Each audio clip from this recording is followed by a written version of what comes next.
নমস্কার বন্ধুরা, আপনারা সবাই কেমন আছেন?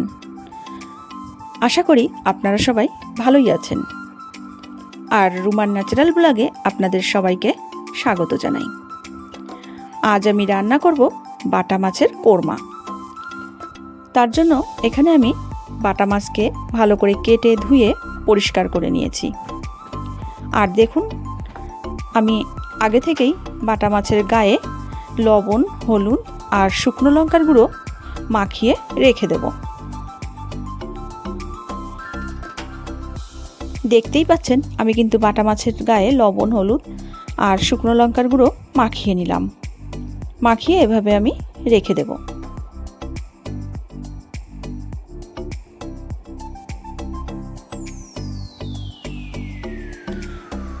লবণ হলুদ মাখিয়ে নেওয়া হয়ে গেল। এরপর আমি একটা মশলা তৈরি করে নেব। তার জন্য দেখুন, এখানে আমি শিলে একটা মশলা রেডি করার জন্য নিয়ে নিয়েছি আদা, আর নিয়ে নেব ধনে, 1 চামচ মতো ধনে নিয়ে নিয়েছি। আর নিয়ে নেব কয়েক কোয়া রসুন। এই মশলাটাকে আমি শিলে বেটে নেব।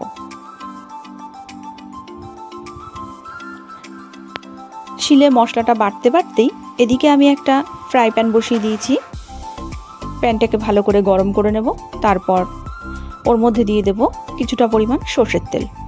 সর্ষের তেলটাকেও ভালো করে গরম করে নেব। তেলটা কিন্তু গরম হয়ে গেছে আমার। তারপর দেখুন, আমি এখানে ঢাকনাটা দিয়ে ঢেকে দিলাম। তার কারণ পেঁয়াজটা থেকে খুব জল ছিটাচ্ছিল, তার জন্য আমি একটু ঢেকে দিয়েছি।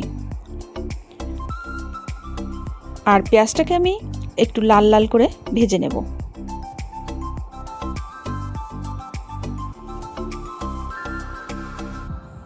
পেঁয়াজটা ভাজতে ভাজতে আমি কিন্তু মশলাটাও শিলে বেটে নেব।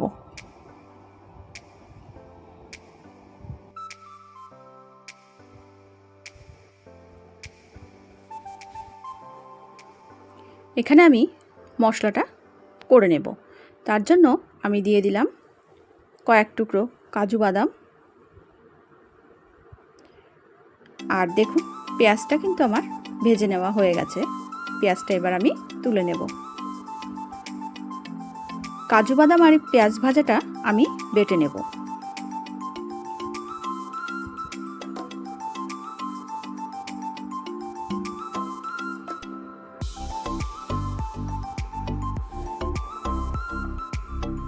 এরপর আমি কড়াইতেই দিয়ে দিলাম মাছগুলো আমি ভেজে নেব।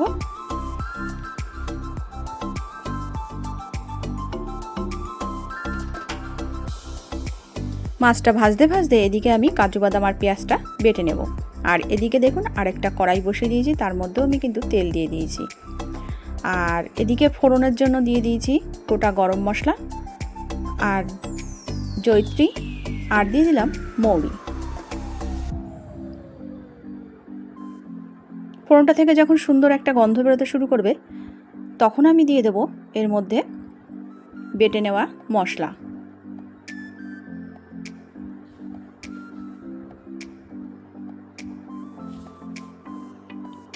আর দিয়ে দিলাম প্লেটটা ধুয়ে সামান্য পরিমাণে একটু জল।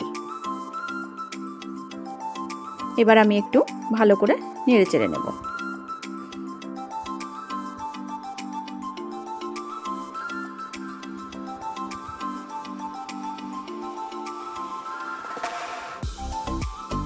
এরপর আমি এর মধ্যে দিয়ে দেব লবণ, হলুদ গুঁড়ো,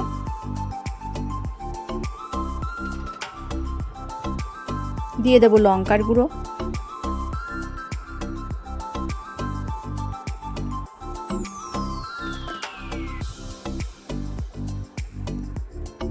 সমস্ত কিছু দিয়ে আমি মশলাটাকে ভালো করে কষিয়ে নেব।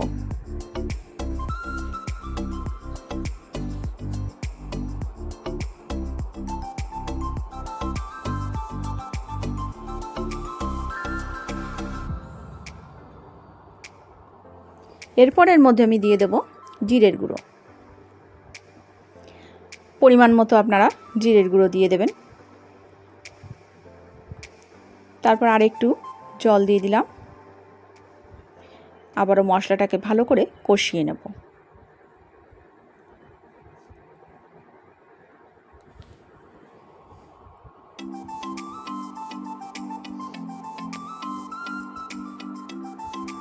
মাছগুলো কিন্তু আমার এক পাশ ভেজে নেওয়া হয়ে গেছে, তাই এবার আমি উল্টে দিচ্ছি।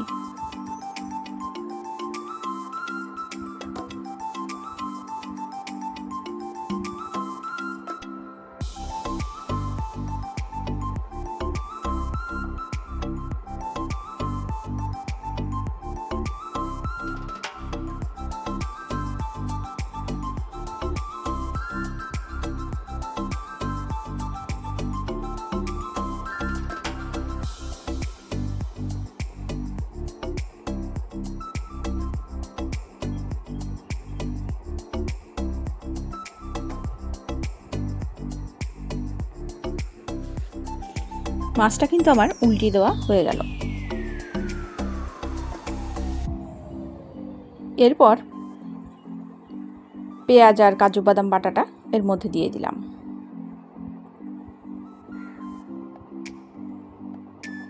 দিয়ে আবারও ভালো করে মশলাটা কষাতে থাকবো।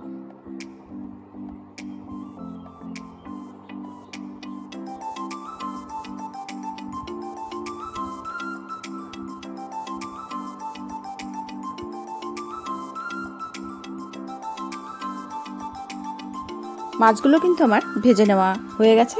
মাছগুলো কিন্তু আমি তুলে নেব।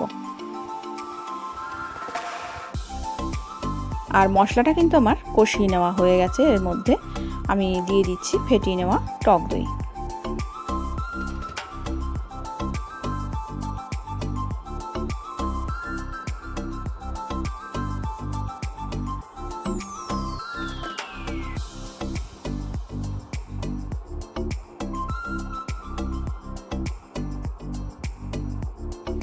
বন্ধুরা, আমরা কিন্তু ডিমের কোরমা, মাছের কোরমা এই সমস্ত খেয়েছি, কিন্তু বাটা মাছের কোরমা কখনো খাওয়া হয়নি। তাই আজ আপনাদের সাথে বাটা মাছের কোরমার রেসিপিটা শেয়ার করলাম। আপনারাও চাইলে এভাবে বাড়িতে বানিয়ে খেয়ে দেখতে পারেন।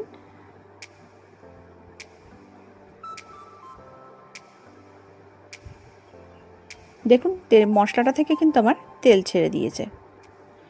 এরপর আমি এর মধ্যে দিয়ে দেবো একটু গোলমরিচ গুঁড়ো। তাই আমি আজ বাড়িতে খুব সহজ পদ্ধতিতে বানিয়ে নিচ্ছি বাটা মাছের কোরমা। রেসিপিটি আপনাদের কাছে কেমন লাগলো আমাকে জানাবেন। আর স্বাদের জন্য দিয়ে দিলাম একটু চিনি।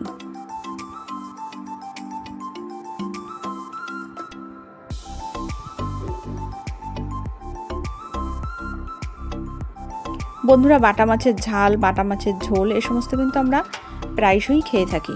তাই ভাবলাম আজ একটু অন্যরকম পদ্ধতিতে বাটা মাছটা রান্না করা যাক। তাই আমি এখানে বাটা মাছের কোরমা রান্না করেছি।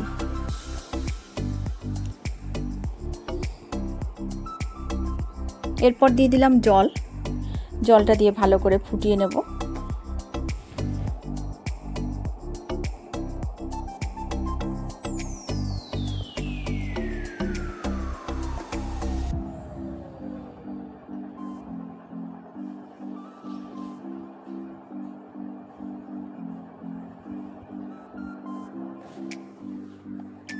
দেখুন, আমি কিন্তু মাছগুলো সব দিয়ে দিচ্ছি এক এক করে।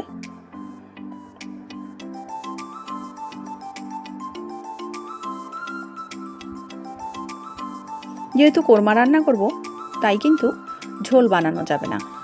তাই মশলাটা গ্রেভি মতো থাকবে, সেইভাবেই আমি নামিয়ে নেব।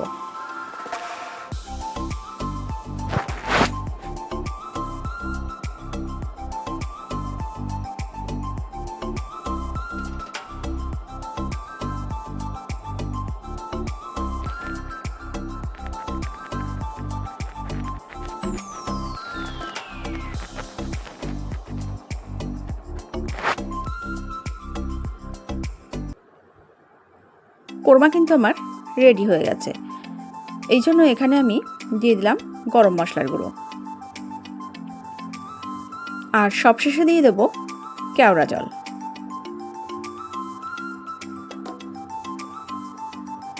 দেখতেই পেলেন এখানে আমি 1 চামচ মতো, ছোট চামচের 1 চামচ মতো কেওড়া জল ব্যবহার করেছি। মাছটা কিন্তু আমার রেডি হয়ে গেছে। দেখুন আমি প্লেটে সার্ভ করে নিয়েছি। এটা কিন্তু খেতে খুব সুস্বাদু। আপনারাও বাড়িতে এভাবে ট্রাই করে দেখতে পারেন। বাটা মাছের কোরমা আমার কিন্তু রান্না হয়ে গেছে। এবার আমি ঘরের কাজগুলো সব সেরে নেব। দেখুন বন্ধুরা, আমার ঘরের কি অবস্থা, খাটটার পরে সব কিছু ছড়ানো ছিটানো রয়েছে। এগুলোকে এখন আমি তুলে পরিষ্কার করে সব ঝেড়ে সুন্দর করে গুছিয়ে নেব। মেয়ের স্কুল ব্যাগটা সরিয়ে নিয়ে আগে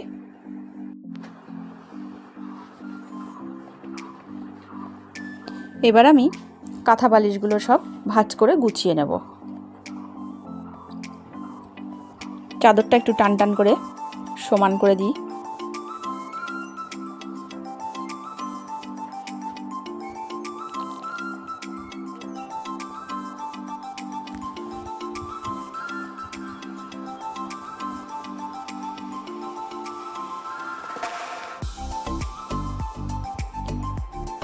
বন্ধুরা আমি এই চাদরটা তুলে দেব। এরপর আমি এখানে আরেকটা চাদর পেতে নেব।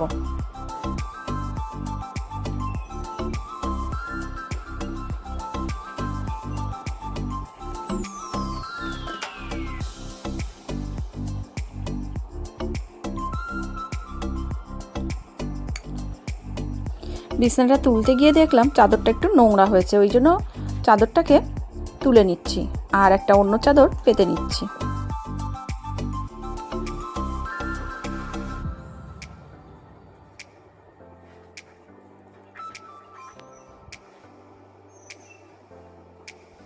দেখুন বন্ধুরা, আমার কিন্তু চাদরটা পেতে নেওয়া হয়ে গেছে আর বালিশ কাঁথাগুলো সব সুন্দর করে আমি গুছিয়ে রেখেছি।